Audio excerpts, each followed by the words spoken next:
올해 어느 해보다 금연에 관심이 높은 가운데 지역에서도 이 금연 사업에 참여하겠다는 의료기관들이 줄을 잇고 있습니다. 정년퇴직 전후의 장년층 인구 일자리 질이 낮아 심각한 사회 경제적 부담으로 이어질 우려가 있어 대책 마련이 시급합니다. 기획 시리즈 지역주택조합 개발의 명과 암. 오늘은 끝으로 지역주택조합 개발 방식의 관리, 감독 강화 필요성을 제기합니다. 경기 침체 속에 중고 물품을 팔아 어려운 이웃을 돕는 아름다운 가게로의 기부가 꾸준히 늘고 있어 관심을 모으고 있습니다. 네, 여러분 안녕하십니까? 대구 경북 소식 전해드립니다. 올해 담배값이 오르면서 어느 해보다 금연에 대한 관심이 높습니다. 이런 분위기를 타서 정부가 지원하는 금연 사업에 참여하겠다는 의료기관들이 줄을 잇고 있습니다. 금연을 시도했거나 또 시도할 생각이 있으신 분들에게 많은 도움이 될 것으로 보입니다. 이태우 기자입니다. 대구시 달서구에 있는 이 내과는 최근 금연 치료 프로그램에 참여하겠다고 건강보험공단에 신청했습니다. 설 연휴가 끝나는 오는 25일부터 정부 지원을 받는 금연 서비스를 제공하기 위해서입니다. 건강보험에서 약을 보험이 되기 때문에 최고 효과 있는 약제에 대해서 약제비가 한 70% 정도 절감이 될 수 있어서 가장 효과 있는 그 약제에 대해서 안전하게. 담배를 끊겠다는 사람이 12주 동안 계속되는 금연 치료 프로그램에 참여하면 상담료와 금연 보조제, 의약품 비용의 70%를 건강보험공단이 대신 부담합니다. 저소득층은 30%의 자기 부담마저도 정부가 책임집니다. 의료급여 대상자나 최저 생계비 150% 이하 세대는 본인 부담금까지도 국고에서 지원을 해드립니다. 지금까지 금연치료 지원 사업에 참여하겠다는 의료기관은 대구와 경북에서 800여 개, 전체 의료기관의 13%에 이릅니다. 참여 의료기관은 더 늘어날 전망인데 건강보험공단 홈페이지를 보면 어떤 병의원이 참여하는지 동네별로 확인할 수 있습니다.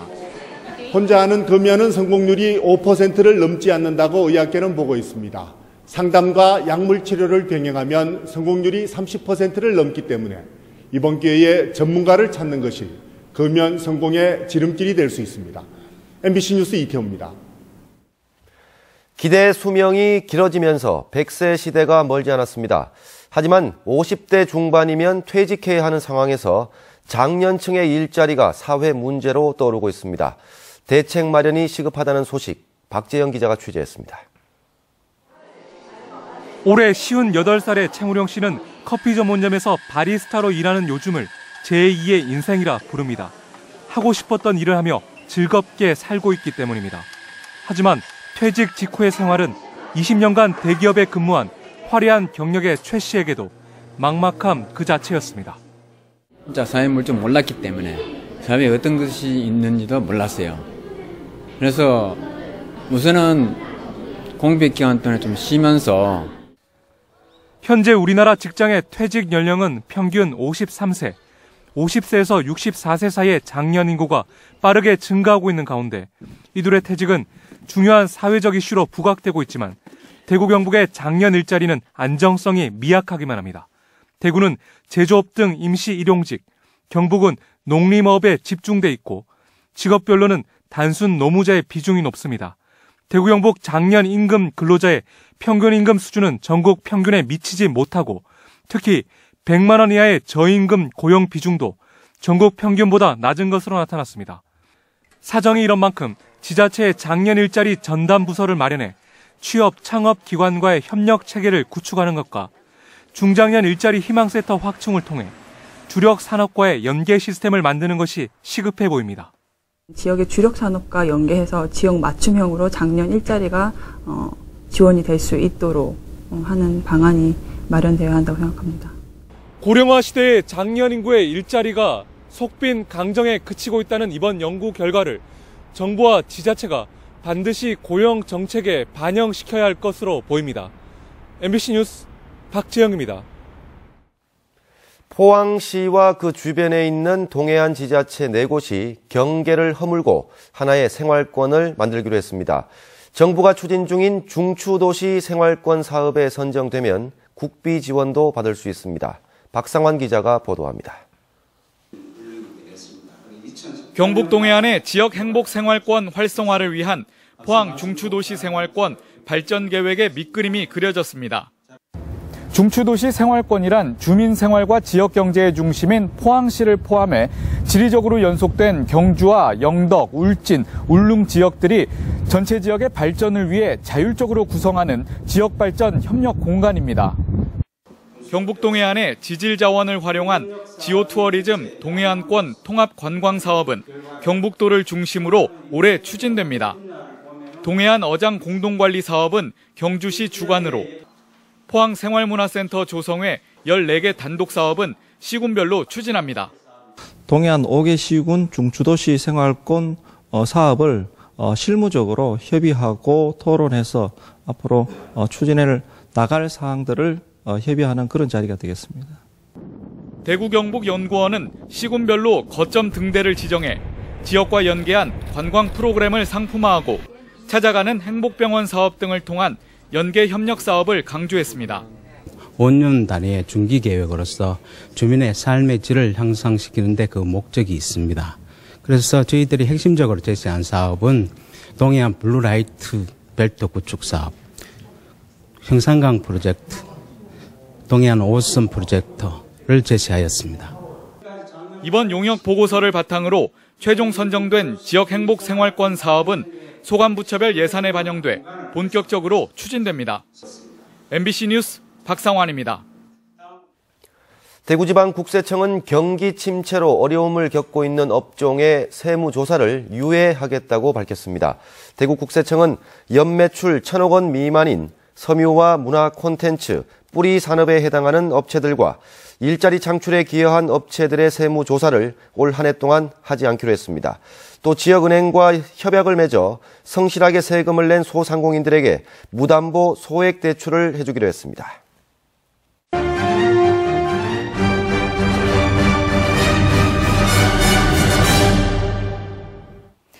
지역 주택조합 개발 방식의 문제점을 연속으로 보도해드리고 있는데요. 오늘은 마지막 순서로 이 개발 방식의 허점이 많은 만큼 관리 감독을 강화해야 할 필요성이 제기되고 있다는 소식 전합니다. 이상원 기자입니다. 지역 주택조합 방식으로 개발이 진행 중인 대구시 수성구 범어내거리 주변 중심 상업지역. 사업비 규모가 1조 원이 넘는 대형 사업이다 보니 자칫 사업의 차질을 빚을 경우 심각한 사회 문제가 될 수도 있습니다. 하지만 수성구청과 대구시 등 인허가를 담당하는 지자체는 조합 설립 전에는 사업 진행과 관련된 구체적인 자료를 받을 수 없어 대책에 한계가 있습니다. 총회를 하고 조합 설립 인가 신청을 하기 전까지는 저희들이 어떻게 그렇게 개입을 할 수 있는 그런 여건이 안 돼가지고 관리 감독을 할 수 있는 법적인 근거도 미약하기만 합니다. 지자체에서는 이런 여러 가지 어떤 조합에 대해서 어떤 그런 진행 사항이나 이러한 부분에 어떤 관리 감독을 잘 해야지 어떤 조합원의 피해를 줄일 수 있는데 현재 어떤 법적으로 강행 규정이 많지 않기 때문에 아마 지자체에서 좀 어려움이 있지 않나 그렇게 보여집니다. 이 같은 문제 때문에 수성구청은 공정위원회에 과대 광고가 아닌지 조사 요청을 했고 대구시는 시군구 홈페이지 등을 통해 지역 주택조합 개발 방식의 일반적인 정보를 주민들에게 알릴 계획입니다. 하지만 실질적인 사업과 관련된 정보가 부족해 주민들이 판단을 하기에는 한계가 있다는 지적이 제기되고 있습니다. 지역 주택조합 개발 방식은 집이 없는 사람이 모여 싼 값에 내 집 마련을 하는 취지로 도입됐지만 일부 지역에서는 투기 목적으로 흘러가는 부작용이 나타날 우려가 커지고 있습니다. 선행적 행정 지도 등 지자체의 관리 감독 기능을 강화하는 제도적 보완책 마련이 시급합니다. MBC 뉴스 이상원입니다. 동화작가 권정생 선생의 문학정신을 기리고 어린이에게 꿈과 희망을 불어넣자는 취지에서 지난해 권정생 동화나라가 개관했습니다. 그런데 시설과 운영에 문제가 있다는 지적이 끊이지 않고 있습니다. 조동진 기자의 보도입니다. 부지 매입비 4억 8천만 원을 포함해 37억 원으로 건립된 안동시 일직면의 권정생 동화나라입니다. 진입로가 좁아 대형 차량은 아예 들어갈 수 없고 바로 옆 국도와 역주행으로 진입하는 구조는 아찔하기만 합니다. 동화나라 운동장에는 선생의 소설 속 캐릭터 몇 점만이 투박한 조형물로 설치돼 있을 뿐 어린이에게 꿈과 희망을 심어주는 체험시설은 거의 없습니다. 보도부력은 깨어져 안전사고가 우려되고 높게 설치된 계단식 시설물에서는 어린이와 장애인을 위한 배려는 찾아볼 수 없습니다. 외관상에서도 조금 관리가 미흡한 것 같고요. 여러 사람들이 쉽게 와서 선생님의 작품을 좀 많이 알고 동화를 들어서 이제 어른이든 아이들은 함께 좀 많이 느낄 수 있는 공간이었으면 좋겠는데 실질적으로 그게 안 되다 보니까 좀 아쉬운 것 같아요. 건물 내부 역시 벽면 곳곳이 금이 갔는가 하면 도서실의 책장은 빈 공간이 더 많고 다목적 방은 이용자가 거의 없습니다. 재단의 운영 인력이 부족하다 보니 일요일에는 문을 닫는 바람에 애써 찾은 일반인들은 발길을 돌려야만 합니다. 아이들이랑 보통 외출하는 건 일요일인데 일요일 날 개관을 안 해서 또 다시 돌아가게 돼서 굉장히 안타깝네요. 시설 보완과 재단의 정비를 통해 선생의 생가와 동화 나라를 연계한 체험 코스나 어린이들의 눈높이에 맞는 전시 체험 시설과 프로그램의 개발이 아쉽습니다. MBC 뉴스 조동진입니다. 설 명절을 앞두고 서울광장에서 열리는 설맞이 나눔장터에 경북 지역 농특산물이 대거 참가했습니다. 오늘부터 8일까지 계속되는 농특산물 장터에는 상주 곶감과 청송 사과, 문경의 오미자 가공품, 예천 참기름이 전시됐습니다. 경상북도는 구매 바이어와 유통업체, 시민에게 농수특산물 전문 쇼핑몰인 사이소도 홍보하고 있습니다. 개인이나 기업들의 기부가 줄면서 대구 사랑의 열매 성금이 목표를 채우지 못했습니다. 하지만 기증받은 중고품을 팔아서 이웃을 돕는 아름다운 가게는 기부가 꾸준히 늘고 있습니다.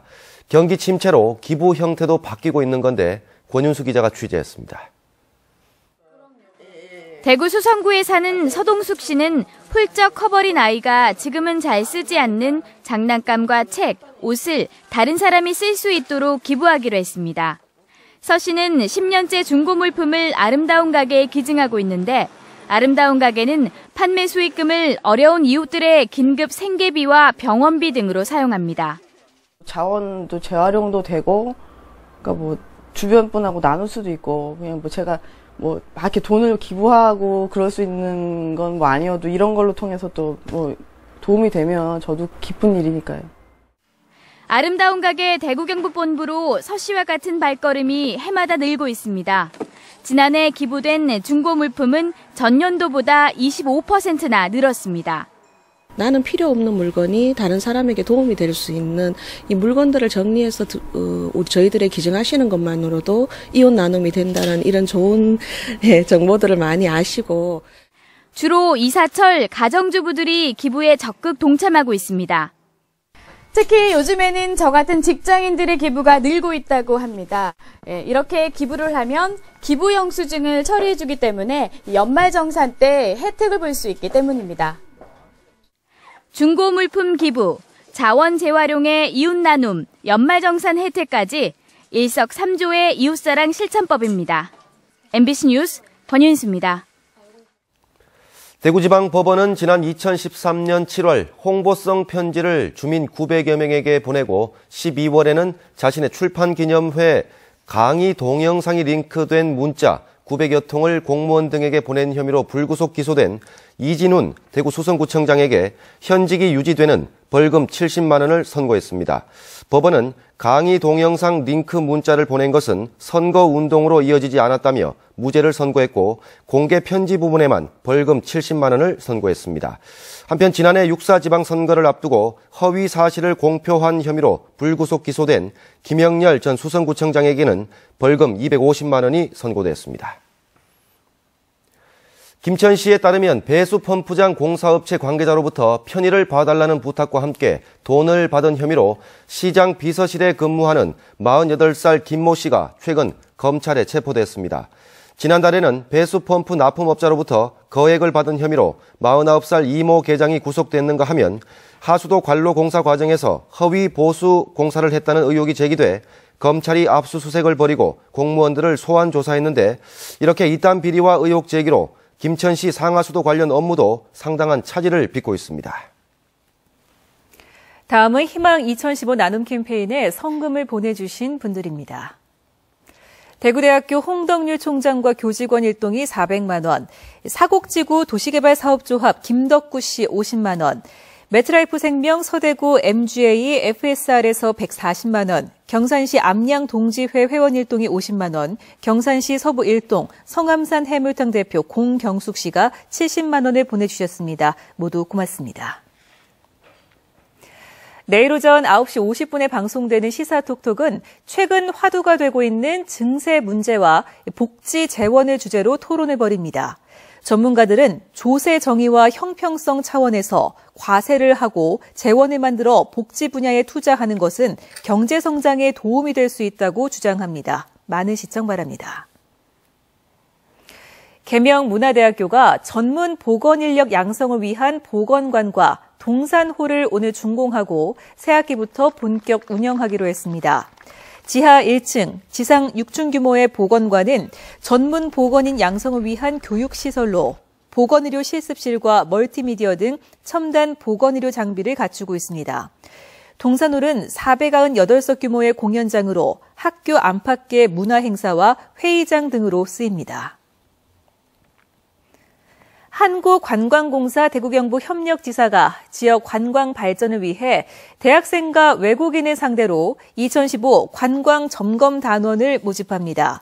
관광점검단은 오는 4월부터 12월까지 관광지와 숙박시설, 음식점 등을 직접 다니며 문제점을 찾고 개선 방안을 제시하는 일을 합니다. 모집 기간은 오는 11일까지며 대구 경북 관광에 관심이 많은 대학생과 외국인은 누구나 지원할 수 있습니다. 대구 남부경찰서는 지난해 11월 대구 북구의 한 다방에서 일을 하겠다고 속여 월급 150만 원을 선불로 받아 달아나는 등 지난해 9월부터 올해 초까지 같은 수법으로 전국의 다방 19곳을 돌며 5천만 원을 챙긴 혐의로 41살 최모 여인을 구속했습니다. 경찰은 휴대전화 통화 내역을 분석해 은신처를 찾아 최 씨를 붙잡았다고 밝혔습니다. 대구 동부경찰서는 어제 오후 3시쯤 대구 신암동의 한 아파트 후문에서 이유 없이 행인을 폭행하다 신고를 받고 출동한 경찰관에게 흉기를 휘두르며 저항한 혐의로 44살 이모 씨를 붙잡아 조사하고 있습니다. 경찰은 또 오늘 새벽 0시 40분쯤 대구 신암동에서 택시기사를 폭행해 신고를 받고 출동한 경찰관의 얼굴과 다리 등을 때린 혐의로 26살 김모 씨도 공무집행 방해 현행범으로 체포했습니다. 대구 북부경찰서는 어제 오후 6시 반쯤 대구 산격동 공영주차장에서 57살 김모 씨가 자신의 차 안에서 숨진 지 2시간 정도 지난 채 발견돼 사망 원인을 조사하고 있습니다. 네, 오늘 대구 경북 소식은 여기까지 하겠습니다. 저희들은 다음 주 월요일에 다시 인사 올리겠습니다. 시청해주신 여러분 고맙습니다.